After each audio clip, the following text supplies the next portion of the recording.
Padre, del Hijo, del Espíritu Santo. Amén. Un momento nos ponemos en la presencia de Dios, invocamos el Espíritu Santo para que nos ilumine, nos dirija. Ven, Espíritu Santo, llena los corazones de tus fieles, enciende en ellos el fuego de tu amor. Envía, Señor, tu Espíritu, que renueve la faz de la tierra. Oremos. Oh Dios, que llenaste los corazones de tus fieles con la luz del Espíritu Santo, concédenos que, guiados por el mismo Espíritu, sintamos con rectitud y gocemos siempre de tu consuelo. Por Jesucristo nuestro Señor. Amén.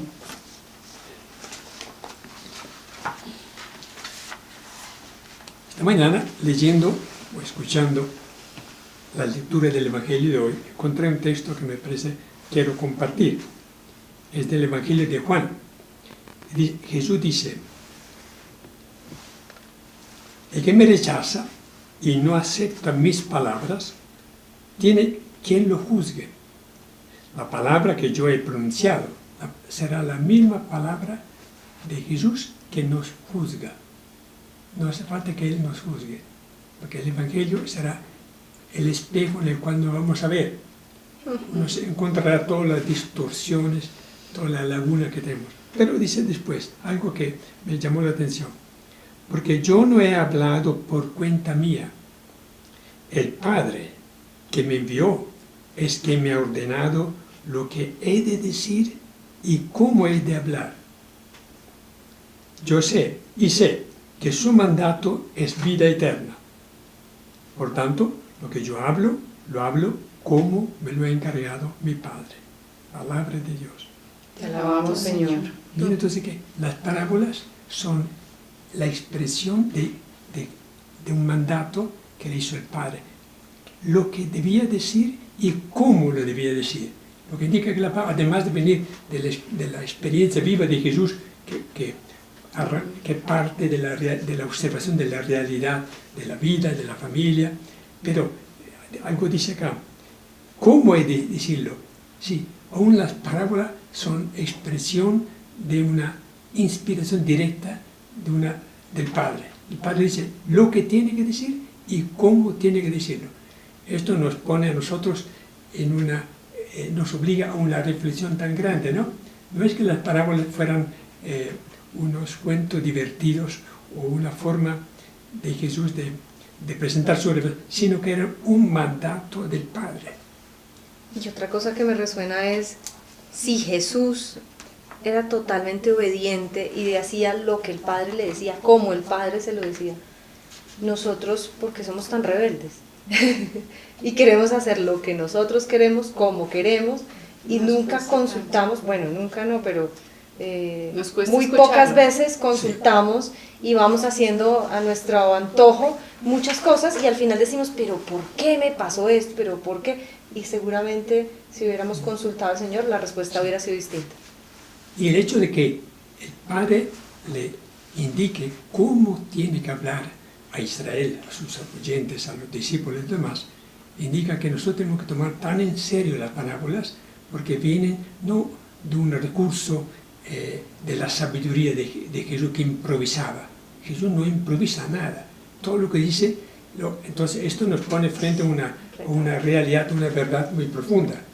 El Padre mismo le indicaba cómo tenía que presentar ese misterio de la salvación, para que tomemos muy en serio la parábola. Muy bien. Y entramos, ahí, en la parábola del hombre de noble cuna, hay una introducción muy simpática que encontré yo y la reporté aquí. Dice: cuentan que un día al infierno llegó a estar tan repleto que el diablo, viendo la larga fila a la entrada, tuvo que despachar a la gente a otra parte. Después de que dijo: queda todavía un solo puesto vacío destinado al pecador más grande. Y se puso a escuchar los pecados de cada uno de los que quedaban por entrar. Pero todo lo que le contaron no le pareció suficientemente horroroso para merecer el último puesto, el más profundo del infierno. Pero por allí estaba parado solito un hombre que no se había confesado aún. El diablo le preguntó: ¿y tú qué hiciste? Nada, le contestó el hombre. Yo soy una buena persona y llegué aquí por equivocación.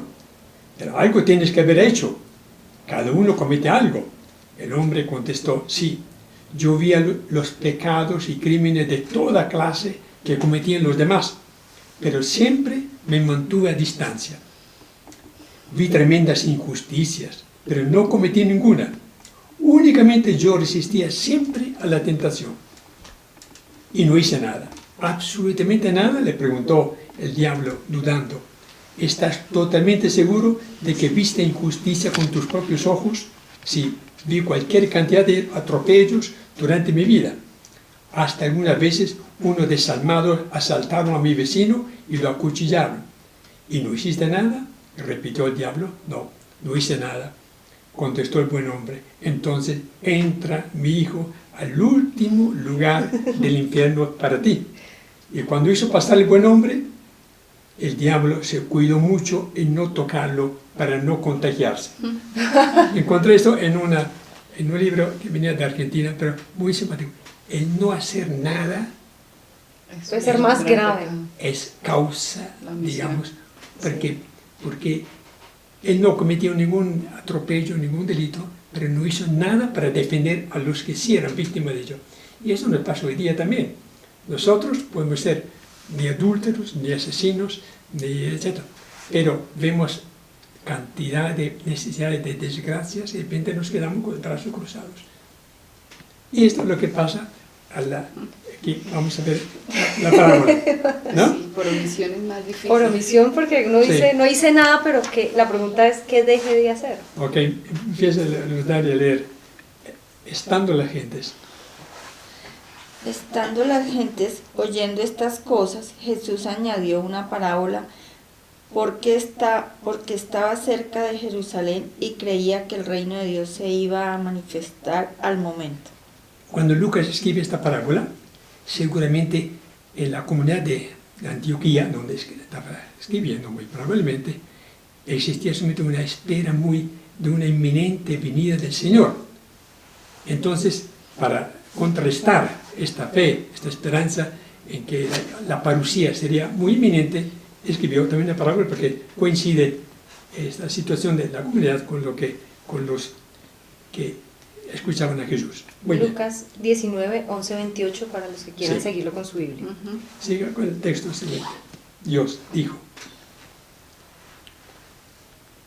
12. Dijo, había un hombre. No, dijo, 2 puntos. Siga. Dijo, había un hombre de noble cuna que se fue a una región lejana y fin de obtener para sí la realeza y volver. Llamó a 10 de sus servidores, les dio 10 minas y les dijo, negociad hasta el momento que vuelva. Muy bien. Entonces, había un hombre de noble cuna. Sabemos que en el Imperio Romano, los que pretendían ser gobernadores o reyes o príncipes de una región del imperio, que estaba todo sometido a Roma, tenían que ir a Roma, presentarse ante el Senado que dirigía, y pedir el título de realeza. Esto pasó exactamente en la época antes de que Jesús llegara, o en su infancia. Arquelao era hijo del rey Herodes. Cuando murió Herodes, él fue a Roma para pedir que el dominio, que la realeza, parte del dominio de su padre Herodes, pasara a él. Fue él, y porque también su hermano Herodes Antipas heredó parte de otro personaje de la familia. Pero parece que los judíos enviaron una delegación al Senado para pedir que ojalá que no nombraran a Arquelao rey porque lo conocían por ser muy cruel. Y efectivamente, cuando regresó, tuvo algún tiempo como rey. En esa época, precisamente, Jesús, María y José estaban en Egipto, ¿no? Y por tanto, cuando murió, o cuando el Senado de Roma quitó el título a Arquelao, ellos pudieron volver a Nazaret, porque había muerto el rey. Ah, ¿Sí? increíble. Bueno, entonces, detrás de esto hay dos parábolas.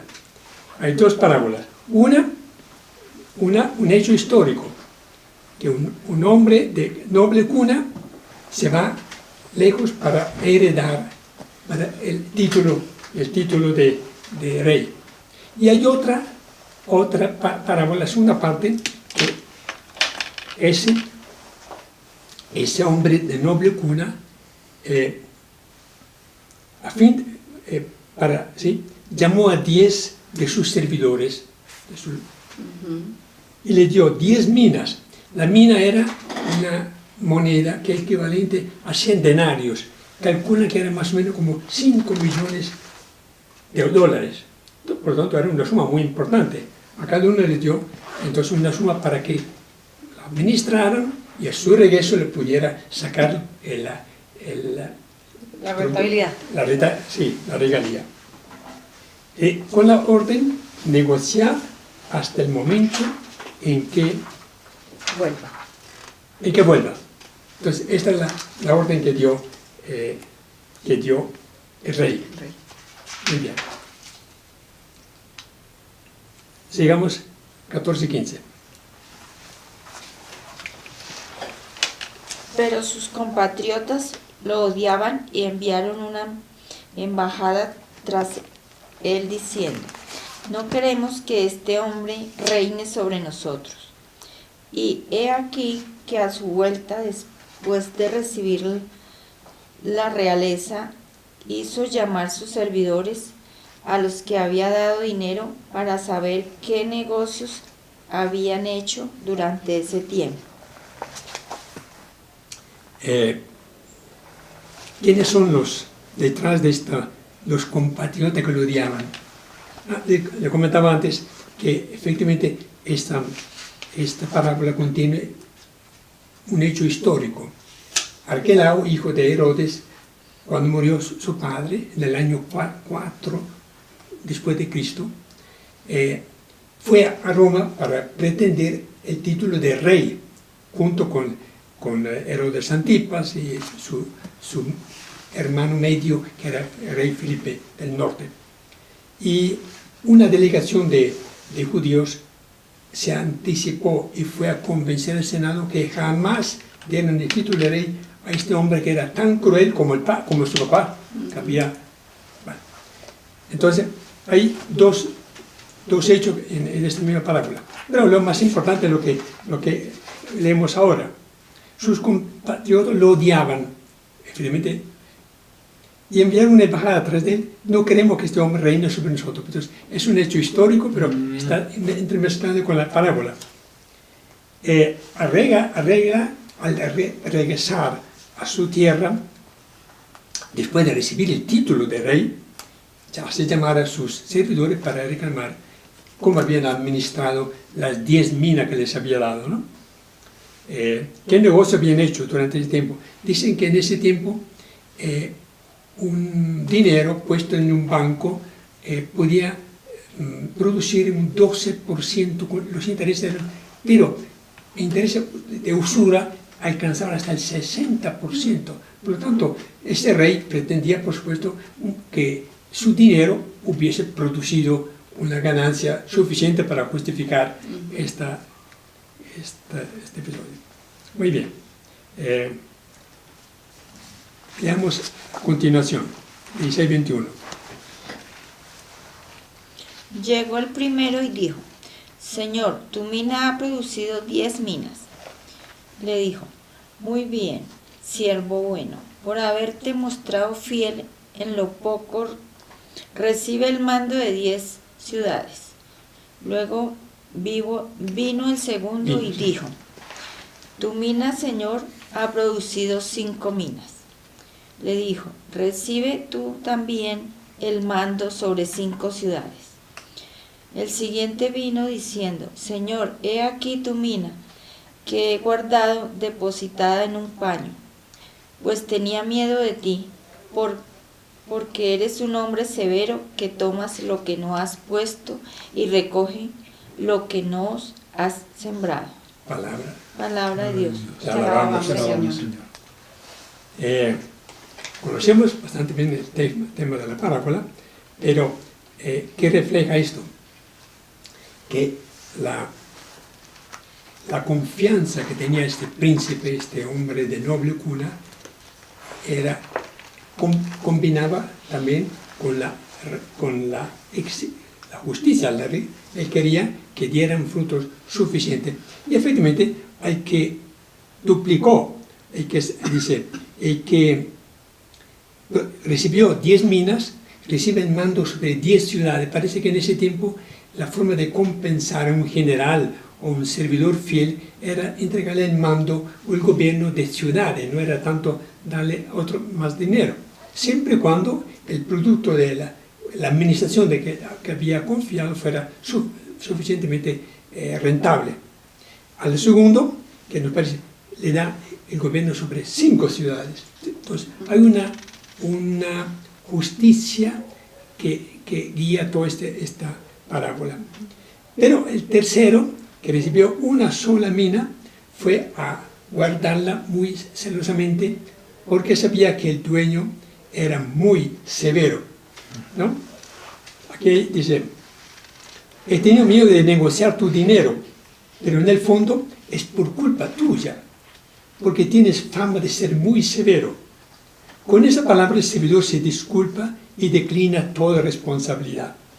No es él que lo dice, sino es su miedo el que habla.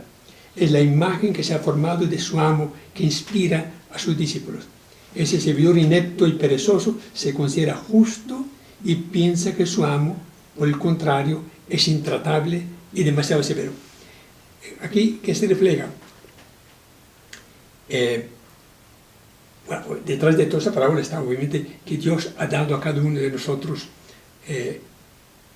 talentos, dones, gracias, pero no es gratuito. Dios, todo lo que da, espera una respuesta. Y es tan justo y tan generoso que a su regreso Dios nos dará mucho más de lo que nosotros hemos invertido, ¿no? El mando de Dios.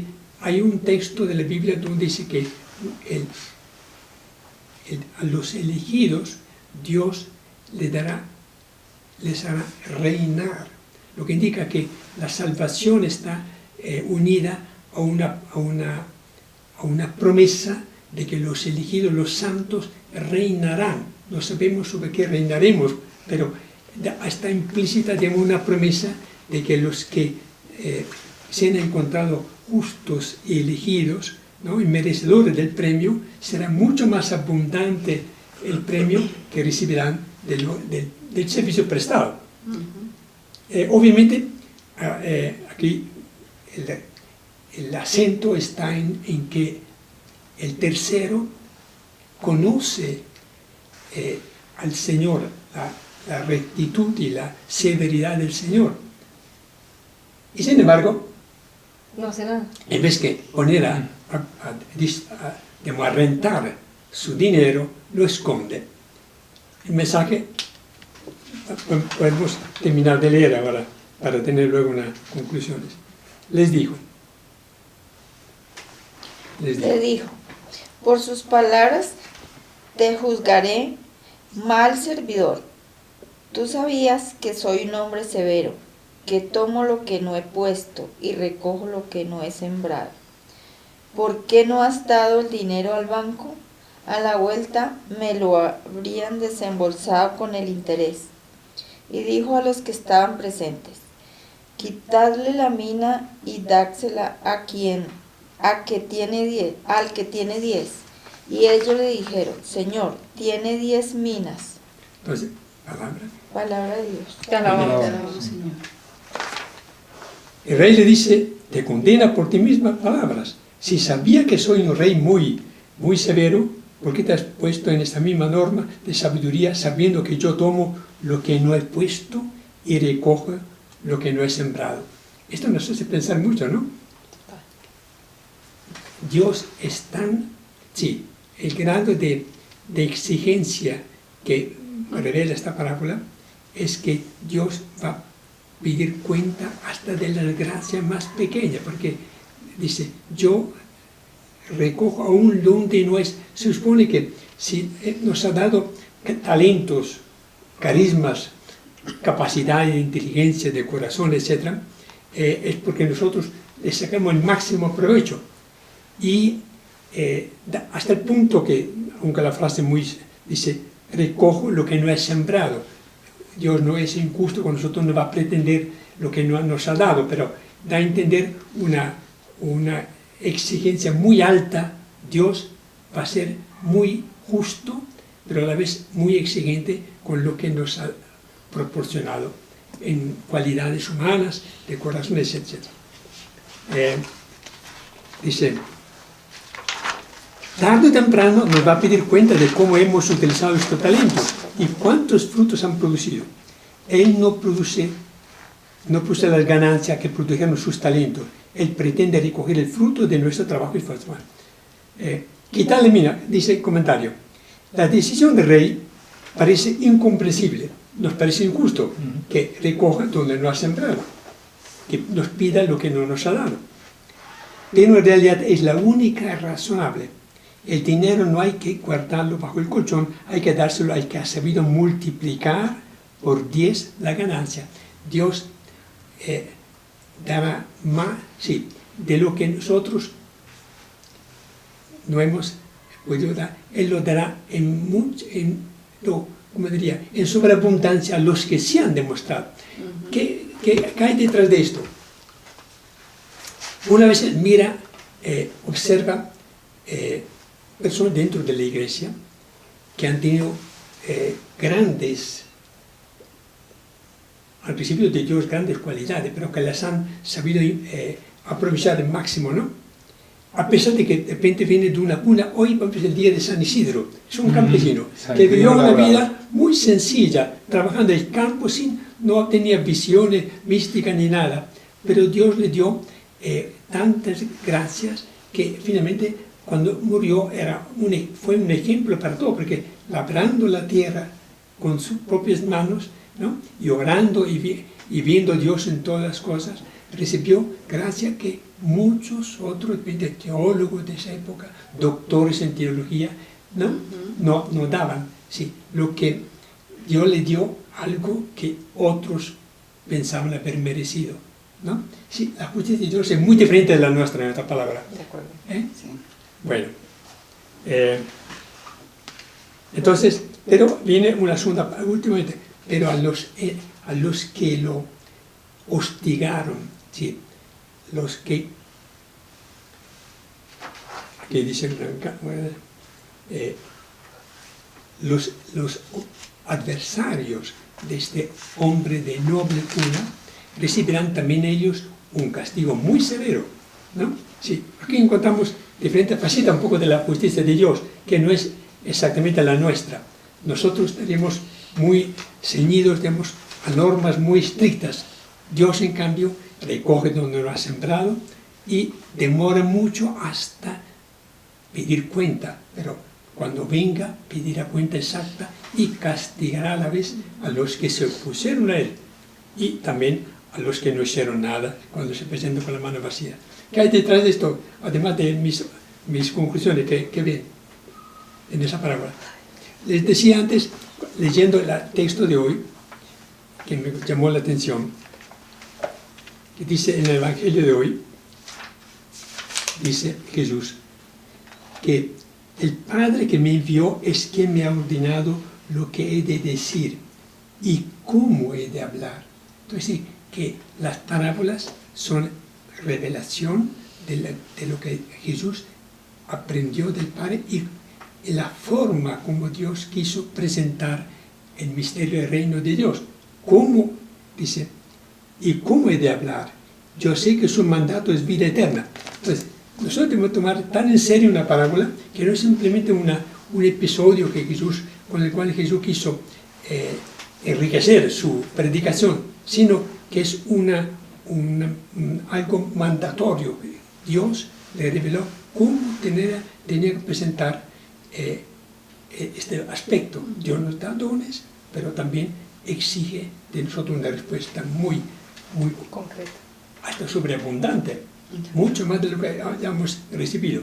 Si una persona recibe una cualidad humana, tiene que aumentarla en cantidad y en expresión. Bueno, ¿qué más podemos sacar de esto? A mí hay una cosa que me parece interesante y es acá cuando dice que el servidor se disculpa y declina toda responsabilidad. Que Dios nos conoce tanto que nosotros tendemos siempre cuando hay algo, porque llegaste tarde, y echamos la culpa a todo, declinamos nuestra responsabilidad.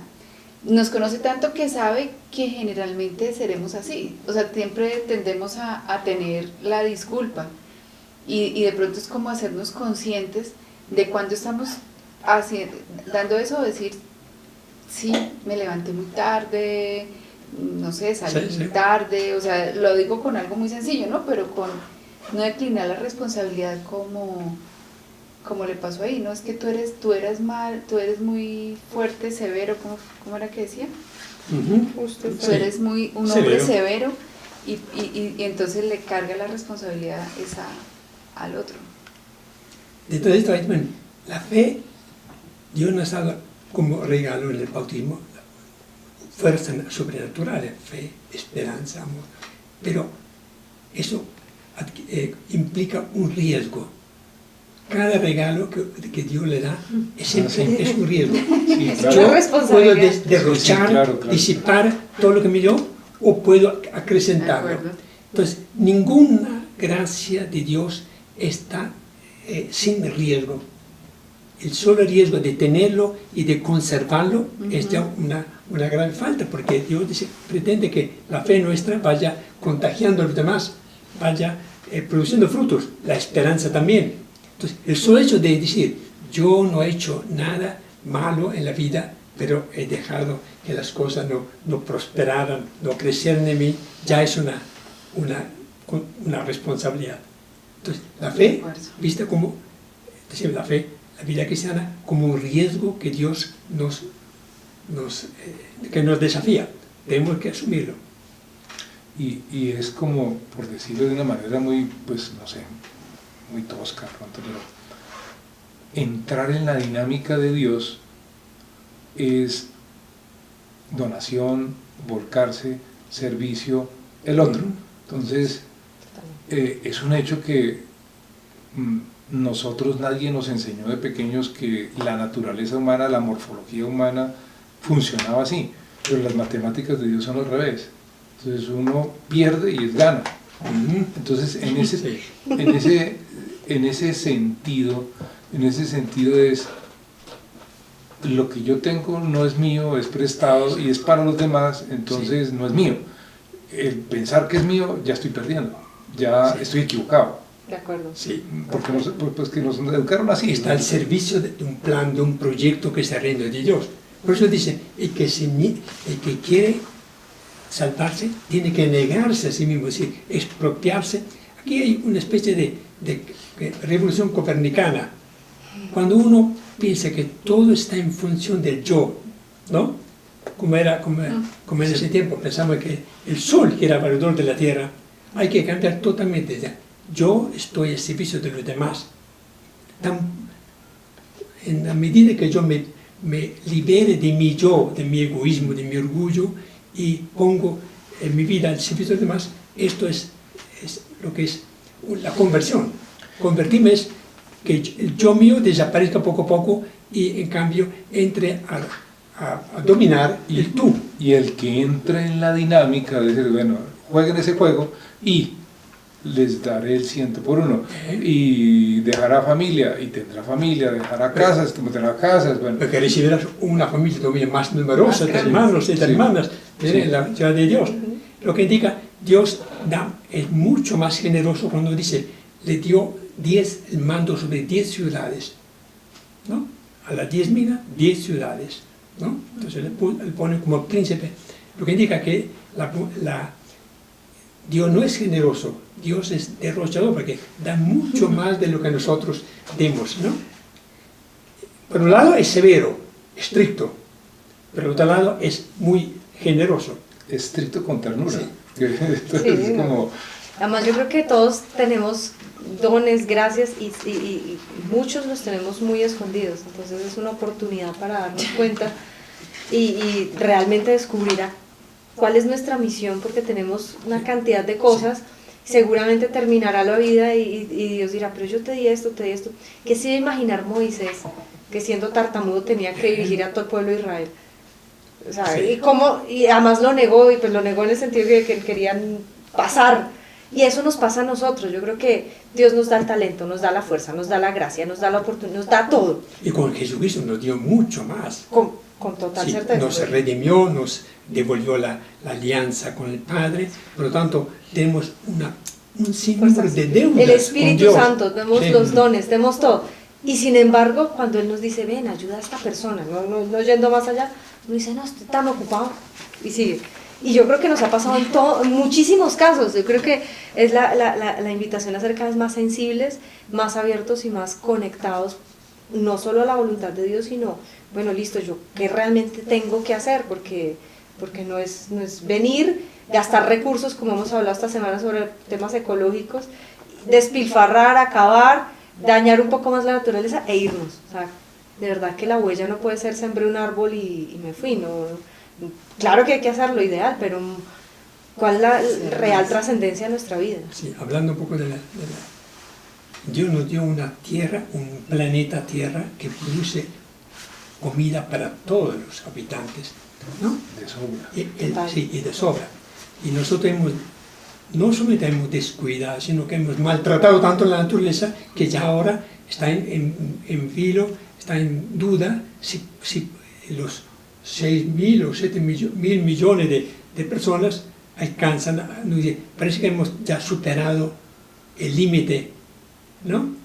Que ya la tierra no puede dar lo que debería dar, pero la culpa no es de la tierra misma que podría producir, sino del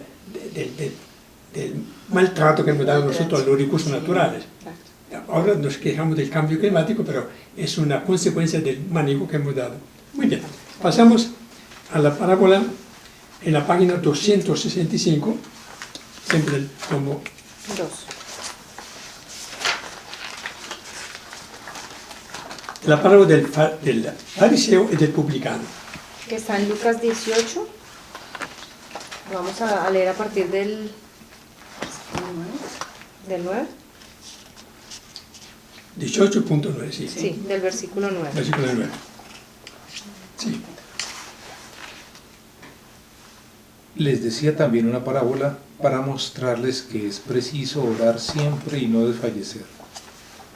Había un juez en una ciudad que no temía a Dios ni respetaba a los hombres. Perdón, sí. Arrancamos en el 1. En ese son acá. ¿Quieres que arranquemos en Página el 1? 265, Sí. En el 9. 265. Están juntas las dos. Aquí. Sí, sí. Vamos a esto, para no. Luego dirigió esta parábola a ciertas personas que a propósitos de sí mismas estaban seguras de ser justas y despreciaban a los otros. Entonces, 2 hombres subieron al templo para orar, uno era fariseo y otro publicano. El fariseo, de pie, oraba así: oh Dios, te doy gracias porque no soy como el resto de los hombres, rapaces, inicuos, adúlteros, ni tampoco como este publicano. Ayuno 2 veces por semana, doy el diezmo de todo lo que gano. Palabra de Dios. Palabra de Dios. te alabamos, Señor. Vamos, es la parábola de los dos. Ambos suben al templo para orar. El uno de pie, con los pies parados, como era costumbre de ellos, con los dos pies bien unidos, ora a Dios diciendo, no le pide, ni agradece, ni adora al Señor, sino simplemente manifiesta todos sus méritos, su dignidad, su cumplimiento. Sus logros. Sí, ten en cuenta que para hacer esto tenía que haber también observado no solamente los 10 mandamientos, sino todas los otros 600. Los 613 mandamientos, por lo tanto, hace mucho hincapié en que ayuna, hace penitencia y ora los lunes y los jueves como era de costumbre para ellos, ¿no? Y el otro, en cambio, al fondo, bien distante de él, que ni siquiera se atreve a levantar la cabeza. Tengo aquí un comentario de nuestro amigo José Antonio Pagola, de 185, que... no sé, es sobre la anterior. Bueno, que hay... Sigamos, para tener la visión completa de la parábola. El publicano, manteniéndose a distancia, no quería ni levantar los ojos al cielo, sino que se golpeaba el pecho diciendo: oh Dios, ten compasión conmigo que soy pecador. Os digo, este bajó de nuevo justificado a casa, pero aquel no. Pues quien se ensalza será humillado, pero el que se humilla será ensalzado. Muy bien. Palabra de Dios. Te alabamos, Señor. Muy bien. ¿Cuál es el mensaje? Aparentemente muy evidente, pero hay mucha más profundidad en la parábola de lo que a primera vista nos parece. Son dos personas. El primero que hace alarde de su observancia perfecta de los mandamientos, de las normas, ¿no? Por lo tanto, ni alaba al Señor, ni agradece, va a decirle: Señor, yo merezco estar en tu presencia. El otro,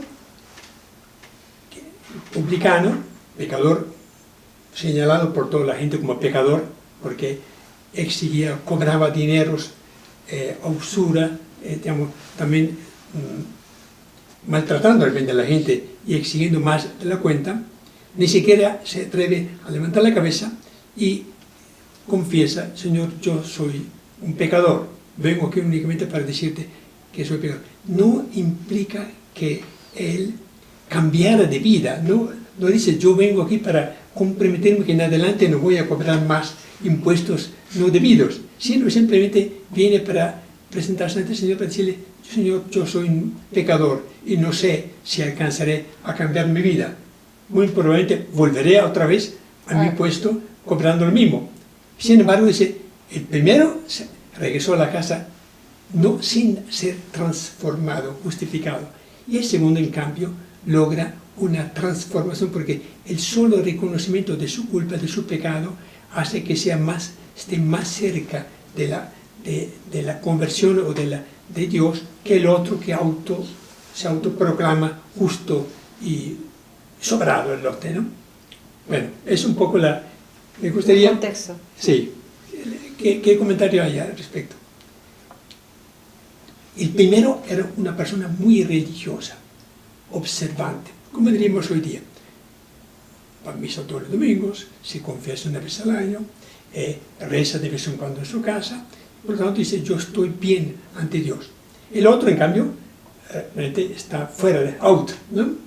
Es muy común que la gente religiosa, sin ser sacerdotes o monjas, etc., consideren que están muy bien delante de Dios porque han cumplido determinadas normas que le exige la Iglesia, pero que en el fondo están vacíos por dentro, ¿no? Porque dicen: no tengo nada que pedirle a Dios, porque ya lo tengo todo, ya he hecho todo lo mío, por lo tanto yo soy justo y Dios me tiene que aceptar así. El otro, en cambio, vaciado totalmente, ¿no? Porque sabía que su vida estaba contraria a la ley de Israel. Entonces, aquí están representando dos aspectos, dos tipos de cristianos, ¿no? Digamos hoy día, ¿no? que son muy comunes. La gente que va los domingos piensa que están al día con todas sus obligaciones, ¿no? Pero no han hecho nada bueno, no han hecho ningún acto de caridad, no han ayudado al pobre, no han socorrido al desvalido, ¿no? Pero en términos de normas están bien. El otro dice todo lo contrario. Sin embargo, Dios dice que el publicano regresó justificado, transformado, perdonado. El anterior no. ¿Qué conclusión sacamos nosotros de esto? Yo veo el corazón de cada uno de nosotros cuando ya está tan duro, que uno cree que se acabó el camino, no hay nada que hacer, ya casi que esperar a morirme porque ya qué más hago en la vida. Que me pongan la aureola. No necesito más, sí, total, la aureola y ya. Y a muchos de nosotros nos puede haber pasado eso también. Cuando estamos sobrados, cuando nos sentimos que ya, mejor dicho, garantizamos el cielo. Y esa es una tentación, el orgullo religioso, podríamos llamarlo así, que nos ataca. La autosuficiencia. Claro, que es el mismo ego dándoselas del muy santo. Con un vestido muy elegante. Con un vestido muy blanquito, supuestamente. Sí. Yo creo que todos terminamos siendo tal cual así, o sea, no somos ninguna persona santa, ninguna perfección, y nos falta mucho de publicanos en el buen sentido, porque el corazón del publicano estaba mucho más dispuesto a escuchar, a reconocer, y nosotros somos muy negados. A uno le dicen, es que usted es un orgulloso, negado, estamos cerrados a escuchar que de pronto sí tenemos ese efecto, o es que usted, además que a nadie le gusta que le digan nada malo. Entonces pues la tarea sería empezar por reconocernos y pedirle a Dios que nos dé un corazón mucho más sensible para vernos de verdad al espejo, como se veía el publicano, y no creernos tan buenos, porque creo que eso es más grave todavía. Pero, sí, que ante Dios todos somos pecadores, pero el propio Papa Francisco continuamente lo repite, ¿no? O la iglesia pecadora. En segundo lugar, que todos somos mendigos ante Dios, que lo poco que hacemos es simplemente hacer uso de los beneficios que nos da. José Antonio Pagola, hay un comentario acá. Lucas nos ofrece una clave de lectura. Según él, Jesús pronunció esta parábola pensando en los que, convencidos de ser justos, dan por descontado que su vida agrada a Dios. Sí, han cumplido toda la norma. Y se pasan los días condenando a los demás. Mire, este publicano que está ahí atrás no tiene que darme nada porque ya lo he hecho todo, lo tengo todo. Antes yo le doy todo lo contrario, mucho. yo le doy. Le debo, él me debe algo, ¿no? Los dos protagonistas que suben al templo a orar representan dos actitudes religiosas contrapuestas e irreconciliables. Pero ¿cuál es la postura acertada ante Dios?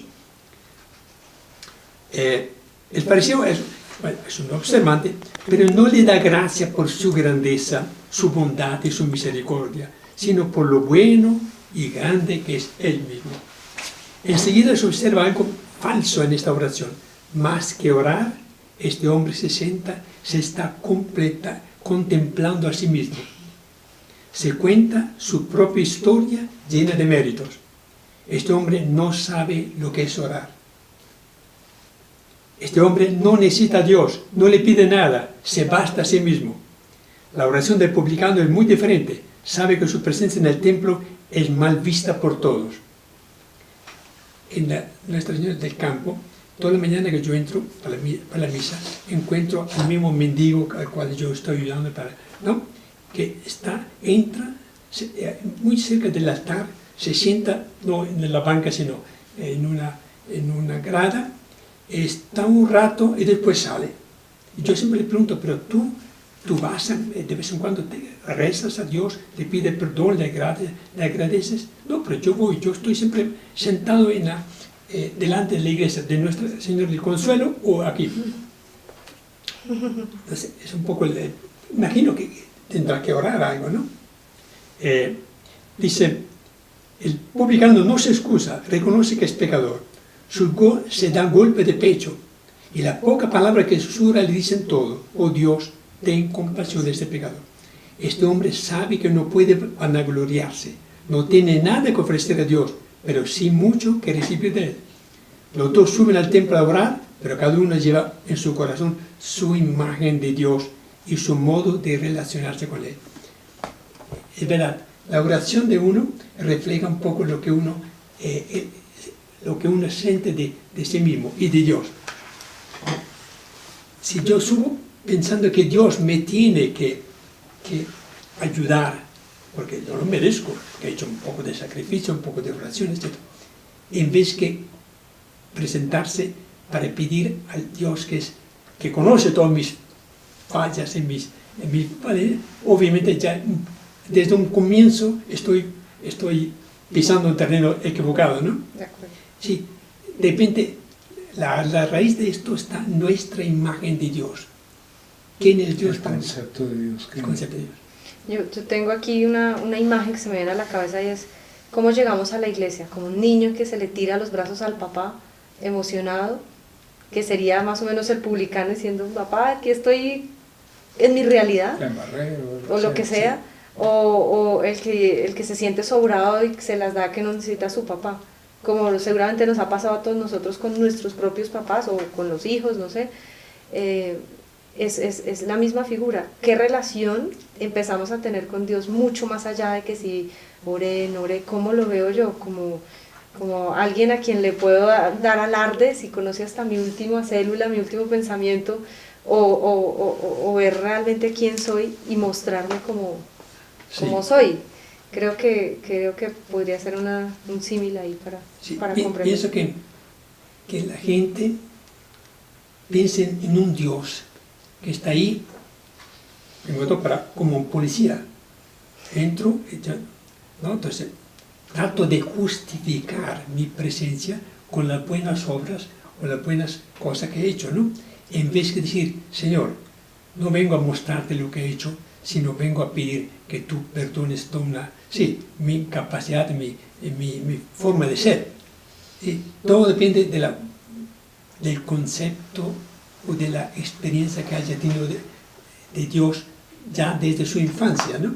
Porque esto arrastra toda una cantidad de cosas que vienen desde muy, muy temprano. Sí.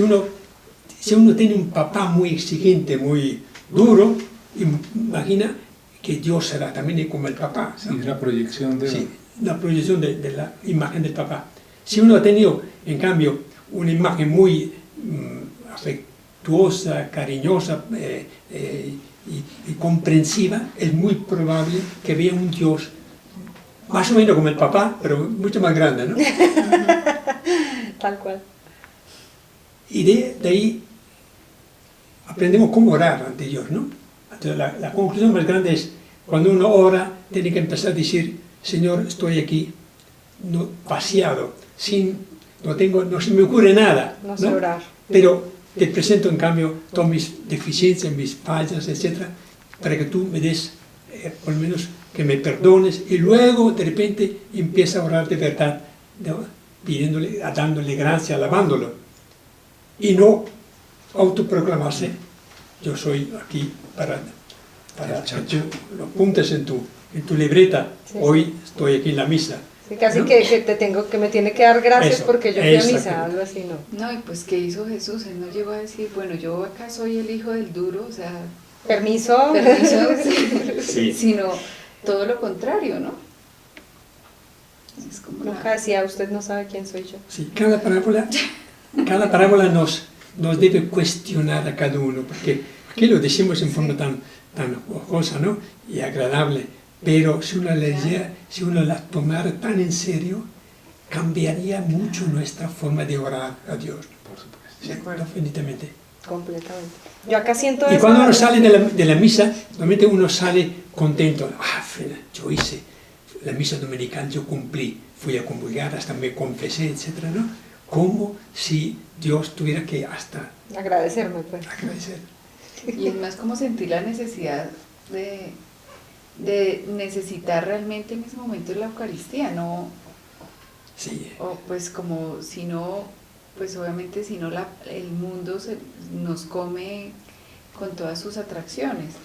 Es llegar como ese niño sediento de ese abrazo de su papá, que está tan amoroso, tan lindo y pues simplemente Él está ahí con los brazos abiertos para abrazarte. Sí. Entonces, qué lindo que esa sea nuestra actitud al llegar Exacto. a la oración, a la Eucaristía, a cualquier encuentro con el Señor, incluso en el día a día, ¿no? Ujú. Y mucho menos juzgar a los demás como si fueran este pobres pecadores allá, ¿no? Cuando uno mira, este mendigo pobrecito, Es una tendencia de... no sabe orar. Es una tentación Sí. grande. Sí, ahora, ¿cómo va a juzgar y el Papa Francisco de un homosexual? ¿Y quién soy yo para juzgar? De un homosexual, que uno sí lo juzga o lo podría juzgar, Ajá. bueno, entonces, ¿quién soy yo? Entonces, la relación de Dios con cada uno es la de Él con cada uno. Entonces, Claro. ¿quién es uno para decir? Sí. Bueno, y de otra parte, reconocer que uno es una criatura creada y no igualarse. Oiga, el Dios Padre omnipotente, todopoderoso, todo amor, todo dulzura, toda ternura, y yo soy una criatura que no sé nada, que necesito absolutamente, que estoy en tus manos, Ujú. que dependo de ti. Exacto. Entonces, es también la invitación, y al final lo dice el mismo Jesús. Bueno, muchachos, ¿se van a bajar O se o se van a ensalzar? ¿Cuál va a ser el juego? Entonces, si yo me las doy de chacho y demás, pues será humillado Sí. por uno mismo se encarga de estrellarse contra todos. Claro.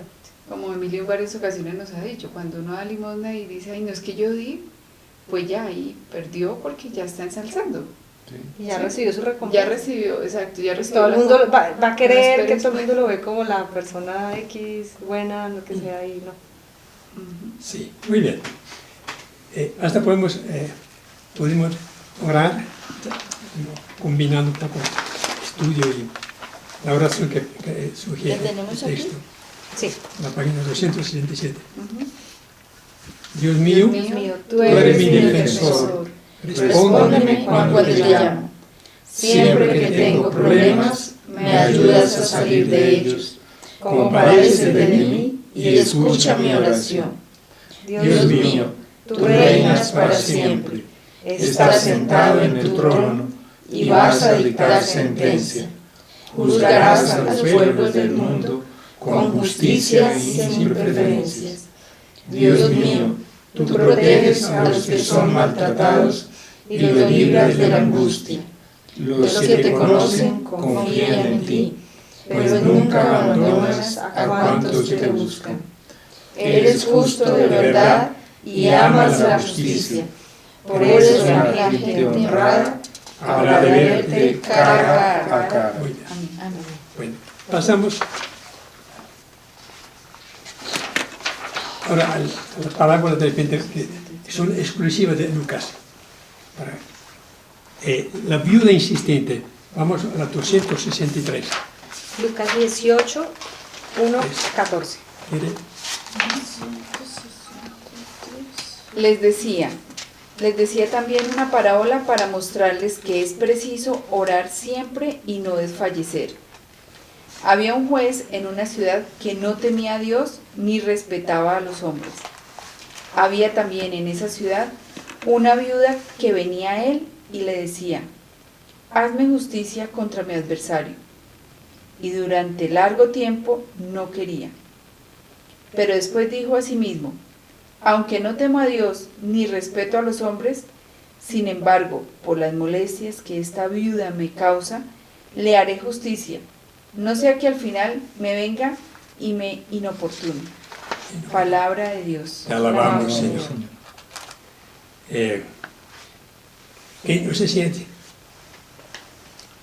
que la oración tiene que ser insistente, permanente, y como la viuda que sabía que tenía derecho a tener justicia, va insistentemente a pedir al juez que le dé su veredicto, que defienda sus derechos. Que dice, la presencia en la oración es un tema que se encuentra no solo en Lucas, sino también en las cartas de San Pablo. Por ejemplo, orad sin cesar. 3 peligros amenazan a los fieles cuando pretenden orar: las dudas, el cansancio y las distracciones mundanas. De verdad, ¿no? Total. ¿Algún comentario? Dice, el juez ejerce la profesión como un juez profano. No se dice que fuera creyente. Su conciencia y ética profesional están al nivel cero. No teme a Dios ni respeta a nadie. Lucas dice que ese juez era inicuo. Desobedece los dos mandamientos supremos de que Lucas presenta unidos desde el comienzo de su obra, cuando describe a Zacarías como recto y justo ante Dios. Y su ideal, servir a Dios en justicia y santidad. Es todo lo opuesto. Los lectores de Lucas sabían muy bien el significado de temor de Dios, es decir, de respeto al Señor, de la alianza y la voluntad de conformarse. Muy bien. ¿Qué pide la viuda? Hazme justicia contra mi adversario. Esa viuda se encuentra a la merced de los excesos, el egoísmo y las presiones de los poderosos de esa ciudad. La mujer reclama su derecho y exige del juez una pronta decisión que declare su culpabilidad del que fue injusto con ella. En el trasfondo aparece el culpable, el juez. En la óptica del evangelista, este personaje no tiene razón.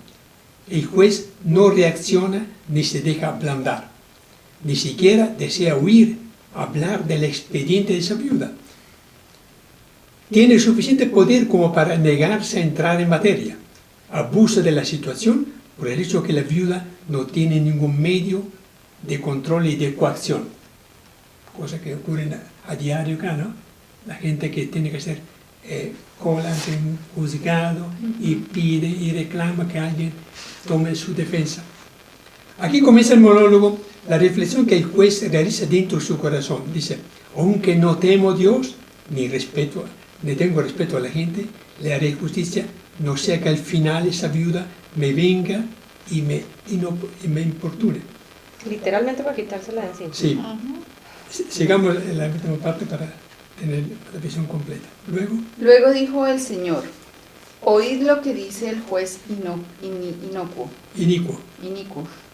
¿No hará justicia Dios a sus elegidos que claman día y noche? Pero tarda a este respecto. Os digo que hará justicia sin tardanza. Sin embargo, ¿encontrará la fe sobre la tierra? Palabra de Dios. Esta parte es bien interesante analizarla. Jesús termina diciendo, oíd lo que dice el juez inicuo. ¿No hará justicia Dios a sus elegidos que claman día y noche? Plantea, ¿será que Dios se olvida de las oraciones, de la invocación de tanta gente que está sufriendo injusticia?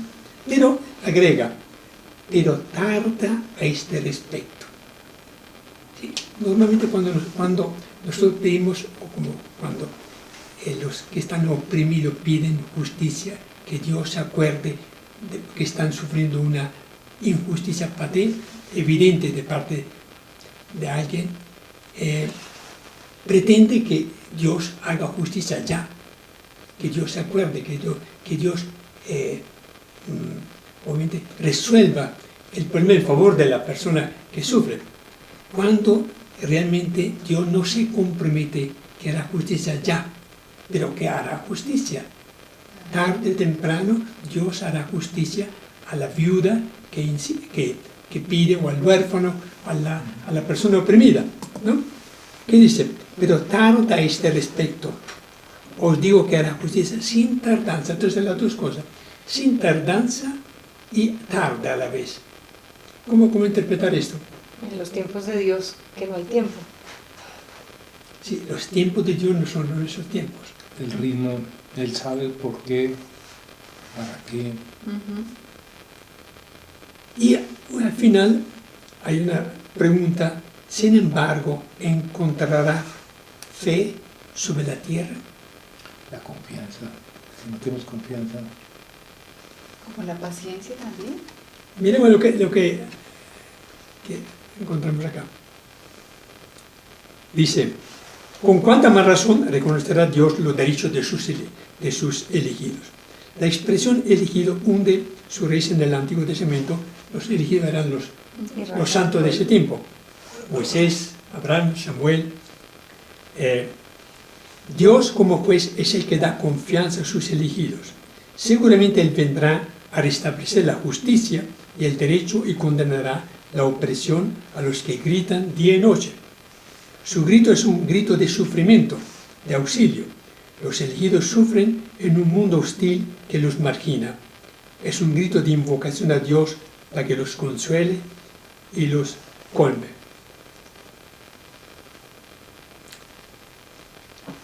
Hay un texto del Apocalipsis donde se dice que debajo del trono de Yahvé, de Dios, en el cielo, están los mártires, los que sufrieron una injusticia a lo largo de su vida, que fueron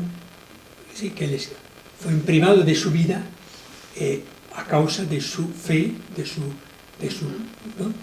Y reclaman a Dios: ¿cuándo será que tú haces justicia con nosotros?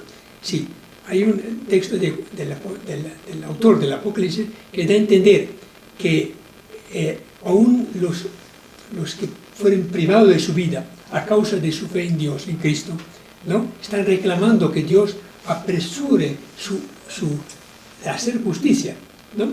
Y es un poco lo que sentimos nosotros cuando clamamos, invocamos a Dios que nos ayude cuanto antes, porque es justo que la situación nuestra es tal que solamente Él puede liberarnos o puede hacer justicia.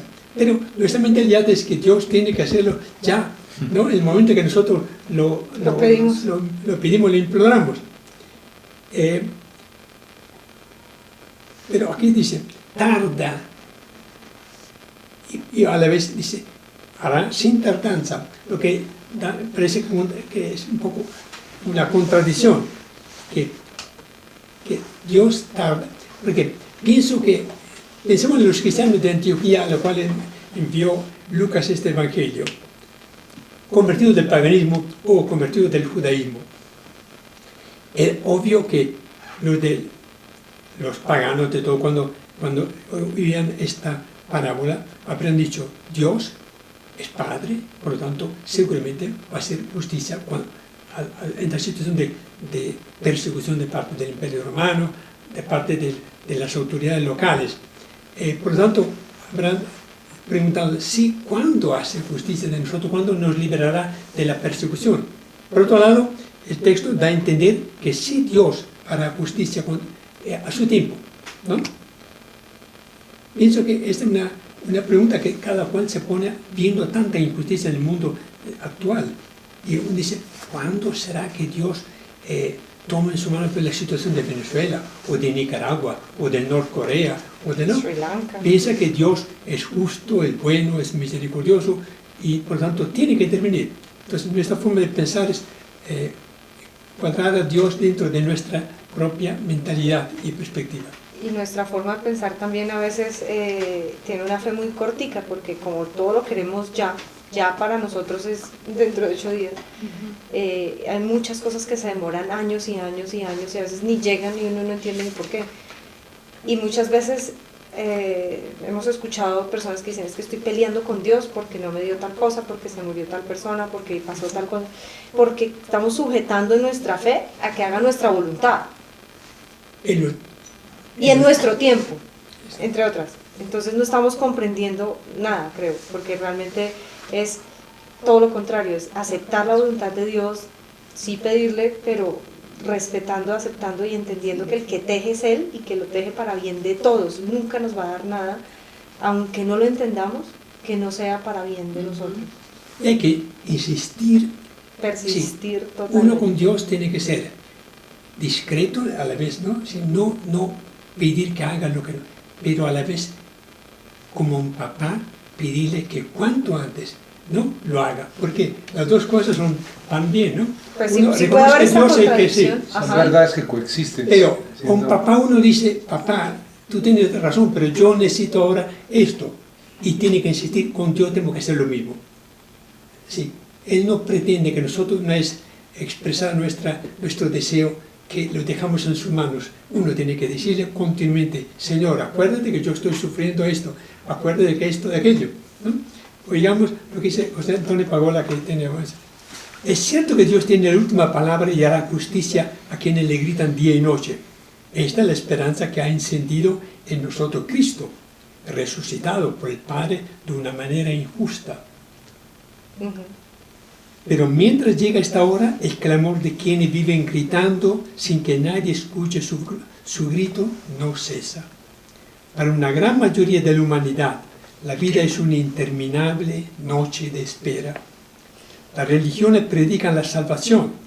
El cristianismo proclama la victoria del amor de Dios encarnado en Jesús crucificado.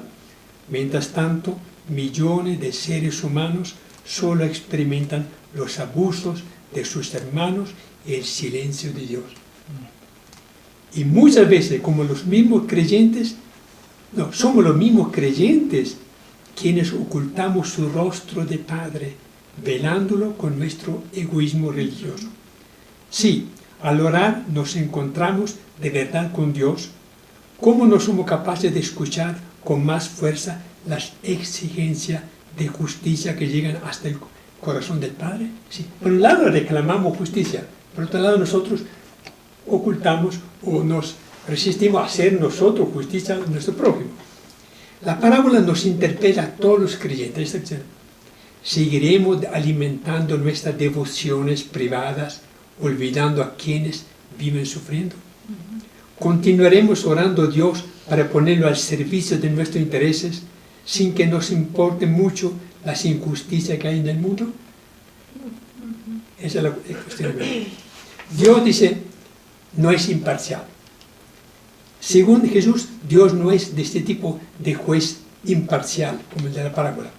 No tiene los ojos vendados, conoce muy bien las injusticias que se cometen con los débiles y misericordia, y su misericordia le hace inclinarse a favor de ellos. ¿Cómo no va a estar Dios de parte de los que no pueden defenderse? Entonces, termina con una texto. En una sociedad donde se acepta como criterio casi único de valoración la eficacia, ¿no? El rendimiento y la productividad, no es extraño que surja la pregunta por la utilidad y la eficacia de la oración. ¿Para qué sigo rezando cuando las cosas van todo al revés? ¿No? Uno concluye fácilmente. Sí. ¿Para qué sirve rezar? Esta es casi nuestra única pregunta. Lo importante para nosotros es la acción. Claro, en el mundo actual, la acción, el esfuerzo, el trabajo, la eficacia, los resultados. Y naturalmente, orar cuando tenemos tanto que hacer nos parece perder tiempo. La oración pertenece al mundo de lo inútil. Y termina diciendo, ¿cómo medir la eficacia de todo esto que constituye, sin embargo, el aliento que sostiene nuestro vivir? Sería una equivocación pensar que nuestra oración solo es eficaz cuando conseguimos lo que hemos pedido a Dios, que es un poco lo normal. Yo estoy contento porque Dios me escuchó, ¿no? Eso es lo que yo quería. Eso. La oración cristiana es eficaz porque nos hace vivir con fe y confianza en el Padre y en actitud solidaria con los hombres, con los humanos. La oración es eficaz porque nos hace más creyentes y más humanos. Nos abre los oídos del corazón para escuchar con más sinceridad a Dios.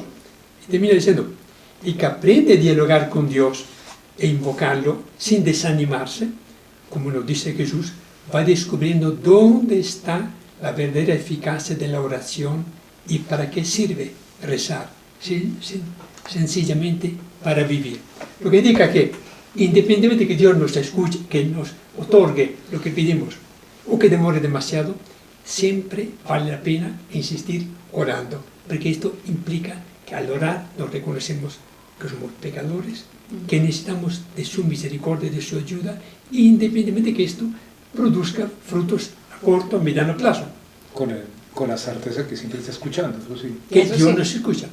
¿Cuántas veces un papá y una mamá niegan totalmente a doblegarse ante los pedidos de un hijo que reclama, que pide, que no? Porque Porque no le conviene. O porque no es momento todavía para darle. Sí. ¿No? Que tarde o temprano lo dará. Entonces Dios es Padre en ese sentido, quiere que nosotros pidamos insistentemente con la oración humilde y persistente, aunque esto no vaya a ocurrir nunca. ¿Cuántas personas tienen cáncer? Cuando ayer estaba hablando con una amiga, te lo comentaba, ¿no? Tiene de hace 2 años un cáncer y aún tiene un problema tan grave que tuvo que salir de su casa, vender todo. Dice, me desprendí de todo lo que era mío. Durante 40 años de esfuerzo, de trabajo, me desprendí todo para ir a ocupar un apartamento sin muebles, porque estaba amenazada, etc., ¿no? Lo que indica uno dice, ¿cómo es posible que Dios no escuche la oración? Estoy con cáncer, estoy en tratamiento ¿no? Y aún así Dios me manda esta prueba tan dolorosa. Esto indica que la oración tiene que estar sostenida por una fe grande, Claro. y una permanencia, una persistencia continua en pedir. Tú eres Padre, tú sabes que yo sufro, pero tú dirás cuándo me liberas o cuándo me llamas. Y también el Señor le da a uno la gracia, la fuerza para vivir el momento Sí. que vaya, así sea muy difícil. Si no, sería imposible sobrevivir Y ante ser la crisis. coherente con los demás. Si yo pido justicia a Dios, si yo no hago y no cometo injusticia con los demás, no soy misericordioso, no soy comprensivo, ¿no? ¿Cómo voy a pedir a Dios que sea compasivo y comprensivo conmigo si yo mismo no tengo comprensión con los demás? Entonces es una enseñanza muy directa, un cuestionamiento muy grande que nos hace con esta parábola. Sí, hermoso. ¿Seguimos? Sigue el del buen samaritano en la 161. Después metan. De la 1. 161 de la 1. La parábola muy conocida. ¿Ciento qué? 61 del tomo 1. Que está en Lucas 10, 31. Ok. 31 en adelante. Sí. Bueno. Ah, no, 29 en adelante. Sí. ¿Leo? Sí. Pero él, queriendo justificarse, dijo a Jesús, ¿y quién es mi prójimo? Acogiendo la pregunta, Jesús dijo, un hombre bajaba de Jerusalén a Jericó y cayó en manos de los bandidos, que además lo despojaron y también la apalearon antes de irse, dejándolo medio muerto. Casualmente, un sacerdote bajaba por aquel camino, después de haberlo visto, pasó adelante. Igualmente también un levita, que pasaba por aquel sitio, después de haberlo visto, pasó adelante. Pero un samaritano, que estaba en camino, pasó por el mismo sitio, y después de haber visto, se conmovió en las entrañas, y habiéndose acercado, curó sus heridas, derramando aceite y vino, y después de haberlo alzado sobre su propia cabalgadura, lo condujo a la posada y cuidó de él. Al día siguiente, habiendo sacado 2 denarios, se los dio al posadero, diciendo, cuida de él, y lo que puedas haber gastado de más, yo en camino de vuelta te lo reembolsaré. Palabra de Dios. Te alabamos, Señor. Una de las parábolas más conocidas, la del samaritano. La pregunta que hace, deberíamos haber leído antes ¿Sí? cómo empezó, el contexto de la parábola. Leamos aquí. Y aquí que un doctor de la ley se levantó para ponerlo a prueba, diciendo, Maestro, ¿qué haré para heredar la vida eterna? Le dijo, en la ley, ¿qué está escrito? ¿Qué sentido lees allí? Le dijo como respuesta, amarás al Señor tu Dios con todo tu corazón y con toda tu alma y con toda tu inteligencia y a tu prójimo como a ti mismo. Le dijo, has contestado correctamente, haz esto y vivirás. Y luego continúa preguntando, Sí. ¿quién es mi prójimo? Muy bien. Un doctor de la ley, entonces un hombre versado en las escrituras, pero inquieto. Pero detrás de esto hay una intención malévola para ponerlo a prueba. Porque como a Jesús, sin tener ningún título de maestro, de rabí, no había estudiado como Pablo al pie de Gamaliel, sino era un hombre nuevo, era un artesano que se presenta como maestro. Y, por supuesto, el doctor Ley lo llama maestro, ¿sí? Reconoce que Jesús es un verdadero maestro.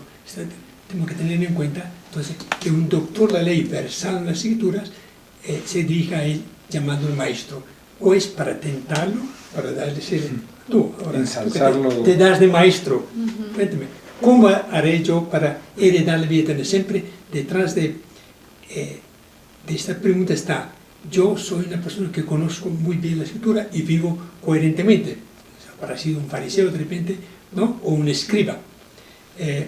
Dice, en la ley, entonces, Jesús a la pregunta le contesta con otra pregunta, ¿no?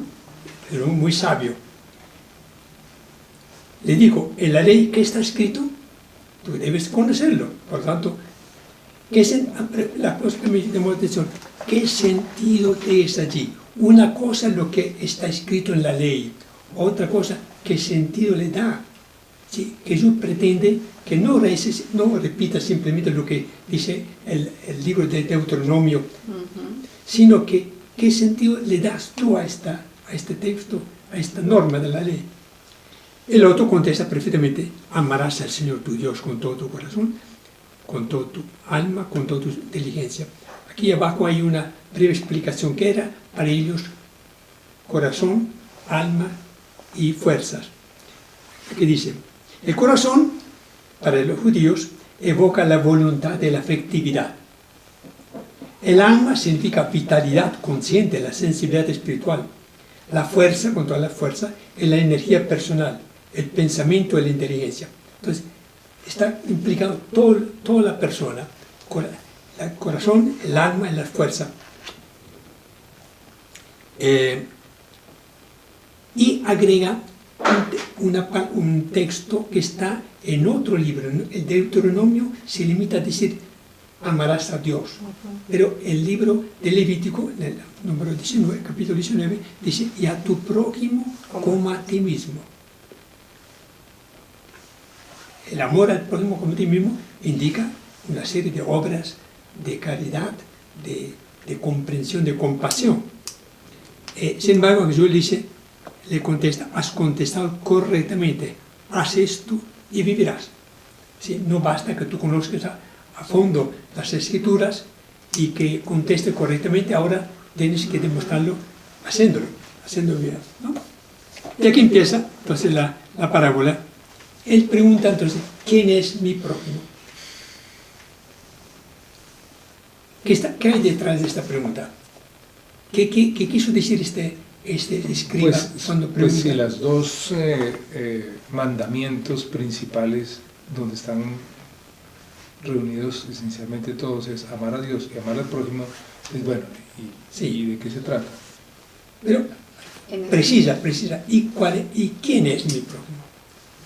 Porque en ese tiempo como había tantos, digamos como clases sociales y si eran judíos, no judíos, paganos.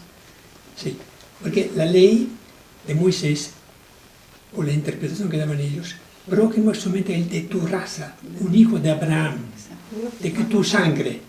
Pero tú a los paganos, a los gentiles, tú puedes odiarlos y despreciarlos porque no son prójimo tuyo. Por lo tanto, posiblemente tenía en la mente esta, ¿no? Yo tengo que irme mucho más allá de amar también a los paganos, porque Israel estaba rodeado de pueblos paganos. Por lo tanto, quiso de repente decirle ¿qué obligación tengo yo con los que no son de raza judía, de la sangre descendiente de Abraham, que es el padre de la fe? Aprovechando la pregunta que Jesús dijo, entonces viene la parábola, donde el samaritano es exactamente una persona de un territorio, de una religión detestada, odiada por los judíos, porque los samaritanos aceptaban, primero que todo, únicamente los 5 libros de Pentateuco. No aceptaban los profetas, ni los libros sapienciales, ni los salmos. Por lo tanto, desconocían parte de la escritura. En segundo lugar, no reconocían el templo de Jerusalén como centro del culto, de la religiosidad de Israel, sino habían fundado su propio templo en el monte Garizim, que en ese tiempo, en el tiempo de Jesús, ya estaba destruido. Pero la actitud de los israelitas, de los judíos, era netamente despectiva contra los... Para ellos eran unos apóstatas, unas personas que no... Siendo que eran de raza judía, ¿no? Muy probablemente Jesús entonces quiere hacer hincapié. El prójimo es aún la persona que no te cae bien, que no es de tu tierra, no es de tu religión, de tu raza, ¿no? Sigamos entonces. Casualmente, ya listo. Ya lo leímos, sí. Ok, ¿quiénes son estos tres personajes? Aquí aparecen un sacerdote que viene después de haber oficiado la liturgia en el templo. A cada sacerdote le tocaba una semana cada año ir a Jerusalén, como Zacarías, prestar sus servicios, dependiendo siempre del sumo sacerdote, de sus servidores, y luego regresaba a su casa. La levita también tenía un turno, por lo tanto venían de cumplir con sus funciones sacerdotales y de levita. Por lo tanto, dos personas distinguidas, que tenían conocimiento de la ley y sin embargo, como vemos, dice un giro, un giro, lo evaden, ¿no? Y siguen, mientras que el samaritano baja de su cabalgadura, atiende, cura y se lleva al pobre herido y responde por los gastos que esto demanda. Leamos algunos comentarios. Dicen, los primeros dos, sacerdote y levita, en vez de conjugar el amor al prójimo con el servicio de Dios, se olvida de la misericordia que debe ir de la mano de la piedad hacia Dios. Sí, ellos dicen, nosotros hemos cumplido perfectamente nuestro oficio, hemos ido a dar culto a Dios, ofreciendo el incienso, las víctimas, etc. Por lo tanto, no nos incumbe la suerte de este pobre que está en la cuneta de la carretera, ¿no? Y siguen derecho. ¿Qué refleja esto? La mentalidad.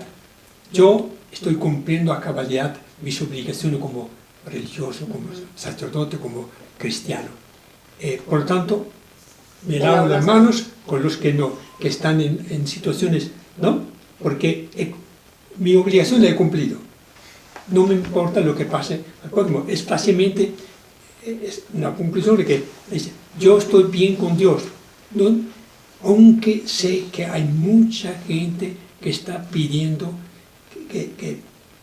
justicia, pidiendo un trato más humano, más digno. Eso es una tentación o es una actitud muy frecuente en cada uno de nosotros. Pensamos que estamos bien con Dios porque hemos ido a misa, hemos rezado el rosario, hemos cumplido con los mandamientos, etc. Y entonces allá verán los que están en otra condición.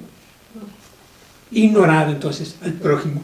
Entonces, ¿quién es mi prójimo? Jesús toca con la mano la llaga de estas dos personas religiosas. Dice acá, llamar samaritano a un judío era un insulto. Él no pasa de largo, sino que se detiene y actúa. Se conmovió en las entrañas, dice el texto griego, se conmovió en las entrañas. Sigamos, versículo 36. ¿Cuál de estos tres, a tu juicio, se mostró prójimo de aquel que había caído en manos de los bandidos? Dijo, es el que actuó con misericordia respecto de él. Jesús le dijo, vete y haz tú lo mismo. Palabra de Dios. Alabamos al Señor. Muy bien. Y de esa manera conseguirá la vida eterna, ¿verdad? La pregunta, ¿qué tengo que hacer para conseguirla? Sí. La vida eterna. Era la primera. Sí, esa era la primera. para ¿Qué haré Para para heredar la sí, vida sí. eterna. La ¿Qué tiene que respuesta hacer? es- Ahí está. Ahí está. Sí. Fácil. Voy a buscarme otra vez a Paola, ves que a veces tiene unas... El que actuó con misericordia. El que actúa con misericordia. ¿Qué nos dice? Sí. Reflexiones o conclusiones muy obvias, aparentemente. ¿Qué significa? Lo que dijiste antes, hay un solo mandamiento, aunque el primero, por supuesto, es superior al segundo, ¿no?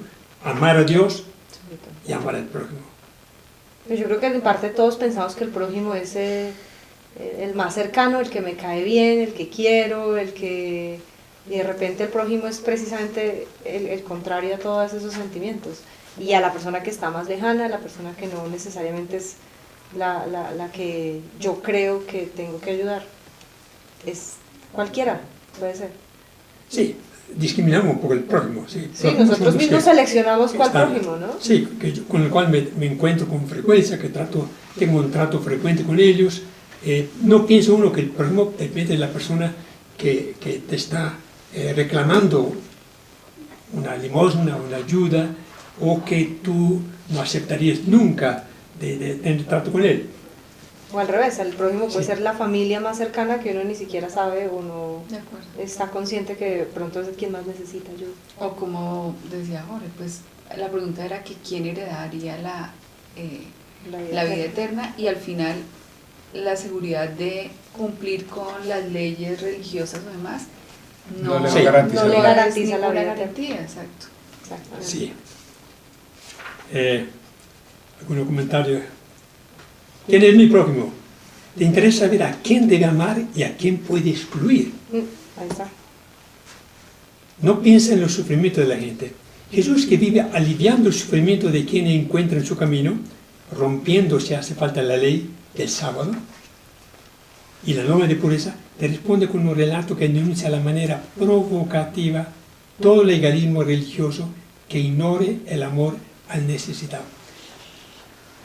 Con mucha frecuencia la gente que no vive, que se alejó de la iglesia, de la práctica de los sacramentos, dice, ¿para qué la iglesia? Porque la iglesia vive a veces en condiciones muy ostentosas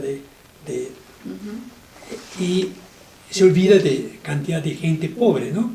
¿Por qué no vende el Vaticano? Dicen, ¿no? ¿Por qué no venden los museos? ¿Por qué no vende cosas para poder atender las necesidades? Obviamente esto vemos que el Papa Francisco está tomando tan en serio que a pesar de que vive una vida muy holgada en el Vaticano, tiene su casa, pero invita con mucha frecuencia a los pobres que están alrededor y organizó que hubiera peluquería, que hubiera atención de urgencias debajo del columnado del Bernini. Pero sí, la pregunta ¿quién es tu prójimo? Está muy actual, ¿no? ¿Quién es nuestro prójimo? Claro. Dice, es toda la iglesia la que ha de aparecer públicamente como la institución más sensible y comprometida con los que sufren. Si la iglesia no se conmueve, dice, las entrañas ante los heridos de las cunetas, lo que haga, lo que diga será bastante irrelevante.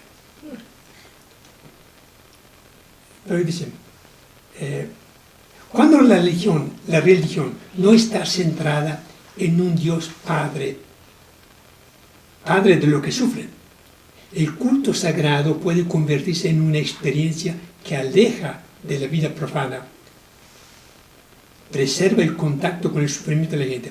Por el camino llega un samaritano, no viene al templo, dice, no pertenece ni siquiera al pueblo elegido de Dios. Hay muchas maneras, dice, de empobrecer y desfigurar la misericordia. A veces queda reducida a un sentimiento de compasión propio de personas sensibles. Para algunos consiste en ayuda paternal, que se ofrece a la necesidad, con obra de misericordia. Pero aquí viene tres puntos que quiero. Dice, el relato del buen samaritano no es una parábola más, sino la que mejor expresa, según Jesús, que es ser verdaderamente humano. Dice, el samaritano es una persona que ve en su camino a quien está herido, se acerca, reacciona con misericordia, le ayuda en lo que pueda. Esta es la única manera de ser humano, reaccionar con misericordia. Por el contrario, dar un rodeo ante quien sufre, postura del sacerdote levita, es vivir deshumanizado. Ante el sufrimiento nada hay anterior a la misericordia. Ella es lo primero y lo último, dice. Una iglesia verdadera es ante todo una iglesia que se parece a Jesús. Y una iglesia que se parece a Jesús tendrá que ser necesariamente una iglesia samaritana, que reacciona ante el sufrimiento de la gente con misericordia.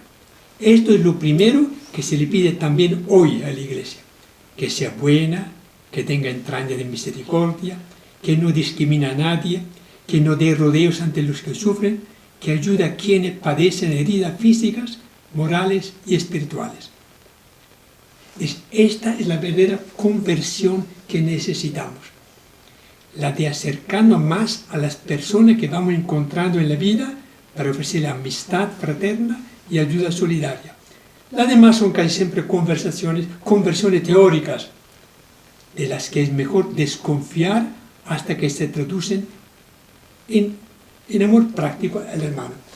Son pequeñas anotaciones de José Antonio Pagola, que ha publicado un montón de libros, ha recibido, por supuesto, dividendos. Tiene una fundación en España para los pobres, porque si no diría cosas que él mismo es no coherente. está cumpliendo. Es muy coherente, pero eso indica que los cuestionamientos que nos hace la gente, nosotros que nos llamamos católicos y creyentes y practicantes, son de ese tamaño. La gente ve que hay una incoherencia entre lo que nosotros decimos del amor a Dios, del amor al prójimo, con la práctica de cada día. Ahí dice, además que él dice, una iglesia deshumana, dice, cuando no se vuelca sobre el pobre que está a la vista, que está en la cuneta. Todos los días nosotros nos encontramos con personas que están reclamando alguna atención, una mirada de misericordia, pero que a la vez nos sentimos muy bien con Dios, porque vamos, ¿no? Porque como sacerdotes hemos acabado de cumplir nuestras obligaciones y por lo tanto vamos a la casa satisfechos y muy tranquilos. Dios mío. ¿Ya? ¿Tan pronto? Pronto. La parábola, hago una breve anotación al final. Todas las parábolas, aparentemente, por supuesto, tienen un mensaje muy claro, ¿no? Como la de la viuda que insiste en la oración, etcétera, etcétera. Pero creo que la razón de ser por la cual nosotros estamos aquí dedicados a leer un poco apresuradamente la parábola es que nos sintamos cuestionados interiormente. Porque si uno sale diciendo, esta me la sé bien, esta la leí muchas veces, esto es obvio que el mensaje es muy claro, pero si uno interiormente no se siente tocado por las palabras, como dice Jesús hoy, mi Padre me dijo qué tenía que decir, cómo tenía que decirlo. Sí, son momentos en que uno tiene que decir, Dios me está llamando a tomar muy en serio, porque tomar a medias es como quedarse medio satisfechos y medio cuestionados. Entonces yo creo que el esfuerzo que hacemos por lo menos de pasar, aunque rápidamente las parábolas, es un llamado a que tomemos muy en serio cada una de ellas porque nos revelan una faceta de repente de la vida cristiana que habíamos tomado un poco deportivamente, ¿no? Sí, la parábola dice esto, pero yo no puedo ser como el samaritano, echarme al hombro a un pobre diablo que está en la cuneta y voy a responder con él en la clínica. Obviamente uno no puede siempre hacer lo mismo que encuentra ahí, pero exige una respuesta no mental, sino realmente una actitud y un comportamiento que sea realmente coherente con lo que decimos. Si no, estamos leyendo y estudiando algo que pasa por encima de nuestra cabeza, ¿no? Sí. Y quedamos, como siempre. En la lengua. Muy bien. Oramos entonces como al Padre nuestro, como siempre lo hacemos, terminando con la misma invocación inicial, Padre nuestro. Listo. Y pedimos otra vez que nos dé entraña de misericordia con los demás. Padre nuestro, que estás en el cielo, santificado sea tu nombre. Venga a nosotros tu reino. Hágase tu voluntad en la tierra como en el cielo. Danos hoy nuestro pan de cada día. Perdona nuestras ofensas, como también nosotros perdonamos a los que nos ofenden. no no nos dejes caer en la tentación y líbranos líbranos del Líbranos mal. del mal. Padre Padre nuestro. nuestro. Amén. Padre, del Hijo, del Espíritu. Pero hoy hablé demasiado yo, la próxima vez creo que las cosas